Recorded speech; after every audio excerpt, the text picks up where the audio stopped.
Bill Gates es, en primer lugar, ese gran empresario que consiguió hacer de Microsoft la mayor empresa de informática de su tiempo, de su momento, y que entre sus grandes méritos está el haber conseguido que los ordenadores llegasen a prácticamente casi cualquier ámbito de nuestra vida. Es uno de los grandes impulsores de la informática personal, de la informática familiar, y en este sentido hay que agradecerle ese esfuerzo por modificar el mundo tal como lo conocíamos. Pero también es cierto que en esa época, en ese periodo en el que Microsoft se va haciendo grande, es un empresario sin escrúpulos, es un empresario que intenta liquidar a la competencia por cualquier método, y esa falta de escrúpulos, ese punto de vista utilitarista de liquidar a la competencia, sea cual sea el método empleado, le lleva ante los tribunales de competencia de la Unión Europea o de Estados Unidos, y como consecuencia de todas esas demandas tiene que pagar millones para terminar con esos juicios y esos litigios.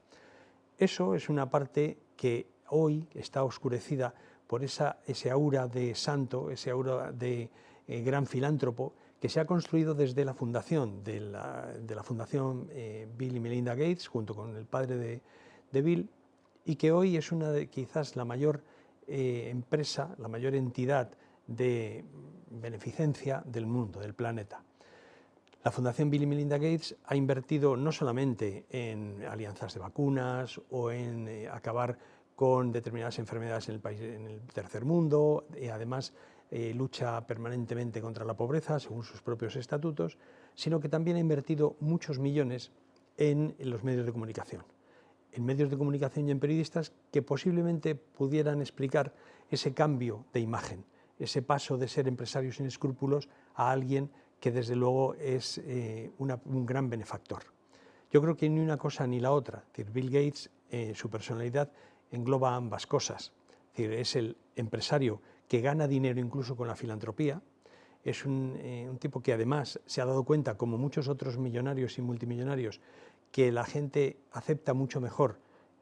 sus directrices, sus deseos o sus intereses si se promueven a través de organizaciones teóricamente sin ánimo de lucro que a través de empresas o a través de entidades o instituciones.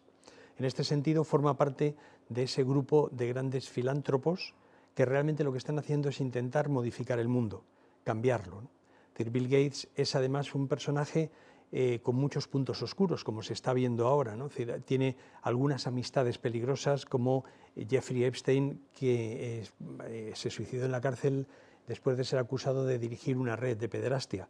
y las relaciones entre ambos no están del todo claras. Es también un personaje que tuvo problemas internos de orden ético en la compañía, en Microsoft, que tuvo que abandonar todos sus cargos ejecutivos precisamente como consecuencia de esto. Parece que también está en el fondo de su reciente divorcio. Pero lo que es más importante es cómo después de construir esa fortuna enorme, esa fortuna la está dedicando o está dedicándose no solo a incrementarla, que esto es un aspecto que muchas veces se olvida. Es decir, Bill Gates dona el 95% de su fortuna, pero hoy es más rico de lo que era cuando la dona. Es decir, en este sentido, esa cantidad ingente de dinero está sirviendo realmente para modificar de una manera que a veces no nos damos cuenta la sociedad en la que vivimos, junto con nombres tan conocidos como los Rockefeller, los Ford, George Soros o similares. Bill Gates está asistiendo al reinicio de una sociedad, quiere impulsar ese reinicio en el sentido de organizarnos la vida desde cómo vivimos a lo que comemos, de cómo va a ser nuestro trabajo en el próximo futuro o cómo va a ser nuestro ocio. Toda esa reconstrucción, todo ese nuevo reinicio es precisamente lo que da como origen este libro de Bill Gates Reset. Bill Gates Reset no es solamente el reinicio no es una conspiración de ningún demente, es precisamente la política oficial del Fondo Monetario Internacional expresada por su directora general. Es además al mismo tiempo uno de los objetivos fundamentales del Foro Económico Mundial, el llamado Foro de Davos, que dirige George Soros y en el que Bill Gates y otros magnates como los Rockefeller o los Rothschild han participado incesantemente junto a figuras políticas de todo el mundo y especialmente nuestro presidente del gobierno actual o algunas de nuestras figuras políticas o económicas más importantes. Todo esto, es decir, ese reinicio, están, según su propia confesión del Fondo Monetario Internacional y sus compañeros en este viaje, estamos asistiendo precisamente, aprovechando el COVID, a la gran oportunidad de ese reinicio, en el que van a reorganizar nuestras sociedades por la vía de romper las naciones, eliminar o fragmentar las sociedades y debilitar a los individuos, en un proceso que nos va a llevar claramente a una dictadura totalitaria,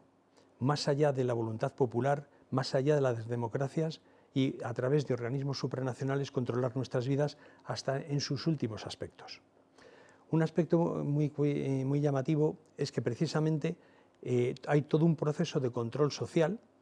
a imagen de lo que ha demostrado que es eficaz en la dictadura china, que los grandes multimillonarios de nuestra época y del mundo occidental están intentando implementar. Es decir, hay una sustitución clara de la voluntad popular, de la soberanía y de las democracias para darle poder cada vez mayor a organismos supranacionales que nadie ha elegido. En el caso de Europa es evidente, la Comisión Europea es uno de esos organismos, porque es más fácil para los muy poderosos el manejar a 30 personas que manejar los gobiernos de 25 países distintos. En consecuencia, el diseño de este nuevo proceso, de este reinicio, de este nuevo orden mundial, que tampoco es una conspiración, ni es una fantasía de un demente, es la política oficial del Banco Mundial, de la Unión Europea y de muchos gobiernos, precisamente para construir esa sociedad al margen de la voluntad popular. Lo más que podremos hacer, según estos diseños, es elegir a los gestores de unas políticas que nos vendrán dadas no por la voluntad soberana de los pueblos, sino precisamente por esos organismos supranacionales, en última instancia, controlados por los grandes poderes que no están a la vista de todos y no ha elegido nadie, de los grandes magnates, los grandes multimillonarios, los fondos de inversión, porque esos son los que están intentando rediseñar nuestras sociedades. En el proceso de construcción de esas nuevas sociedades, lo que pretenden es romper las naciones. Las naciones son para ellos un obstáculo. No es una sorpresa que los separatistas españoles, por ejemplo, y en esto desgraciadamente España es un alumno aventajado, porque estamos financiando desde hace ya mucho tiempo a los grupos que quieren destruirnos, que quieren destruir nuestra nación con nuestro propio dinero. Y el apoyo de los grandes poderes fácticos, de estos grandes magnates, de los multimillonarios, del capital financiero, del capital especulativo, es decir, a estos grupos de separatistas, precisamente lo que pretenden es romper un país como España, el país más antiguo, uno de los más antiguos del mundo, precisamente porque si se logran romper España, con estas condiciones ventajosas, van a conseguir extender ese proceso de ruptura de las naciones al resto de Europa. Es decir, Francia, Italia, Alemania, se puede fraccionar con relativa facilidad si España es un ejemplo de esa ruptura. Una vez rota esa nación, la realidad es que las sociedades también se van a fragmentar, se están fragmentando de hecho. Y una vez que haces eso, si además los individuos no sabes quiénes son, han perdido sus referentes nacionales, sus referentes culturales, sus referentes de valores, religiosos o no, pero de valores. Con todo ello tendremos una sociedad compuesta por individuos débiles, una sociedad realmente fragmentada y enfrentada entre sí, en unas naciones que ya están rotas y deshechas. Y eso permitirá un control mucho más eficaz por parte de los muy poderosos.